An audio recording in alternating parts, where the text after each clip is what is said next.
एक श्रीलंकन मैन को 2015 में लिबरेशन टाइगर ऑफ तमिल इलम का हिस्सा होने के लिए अरेस्ट किया जाता है। लिबरेशन टाइगर ऑफ तमिल इलम एक ऐसा ग्रुप है जो श्रीलंकन सरकार से भाषा के तौर पर जो माइनॉरिटी में लोग आते हैं उनके लिए अलग से देश की स्थापना करने के लिए युद्ध कर रहा था, लड़ाई कर रहा था। इस संगठन को भारत सरकार ने आतंकवादी संगठन घोषित कर रखा है। 2018 में अक्यूज को आतंकवादी गतिविधियों का हिस्सा होने के लिए अरेस्ट किया जाता है और यूएपी एक्ट 1967 में 10 साल की सजा ट्रायल कोर्ट उसे सुनाती है और मद्रास हाईकोर्ट उस सजा को 10 साल से 7 साल में कन्वर्ट कर देता है और 7 साल की सजा भुगतने के बाद देश को छोड़ने का आदेश देता है।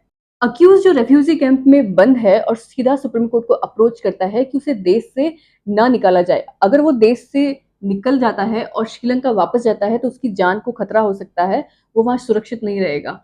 और वो इंडिया वैलिड वीजा पे आया था और उसकी पत्नी और बच्चे ऑलरेडी इंडिया में सेटल हो चुके हैं और उसके डिपोर्टेशन की जो प्रोसेस है उसमें भी बहुत लेट हो रहा है।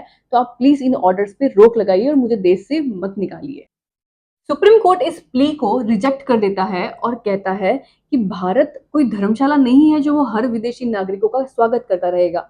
हम ऑलरेडी 140 करोड़ की पॉपुलेशन से जूझ रहे हैं। क्या भारत पूरी दुनिया के रेफ्यूजीज को होस्ट करता रहेगा? अगर आपकी जान को खतरा है तो आप किसी और देश में जाइए। और संविधान का मूल अधिकार आर्टिकल 19 सिर्फ भारत के नागरिकों तक ही सीमित है। अगर आप इस देश में रहते भी हैं तो किस अधिकार के तहत रहेंगे? चूंकि आपके पास यहाँ रहने के कोई अधिकार नहीं है तो आप प्लीज इस देश को छोड़ के चले जाइए और इस प्रिया को रिजेक्ट कर देता है। So the thing we are concern here is कि आतंकवादी गतिविधियों का हिस्सा होने वाले लोगों को वैलिड वीजा मिल रहा है, उनकी पूरी फैमिली इंडिया में आके सेटल हो रही है। This is the biggest example of lacking of security in matter of the ignorance and Supreme Court's judgment is really appreciable here.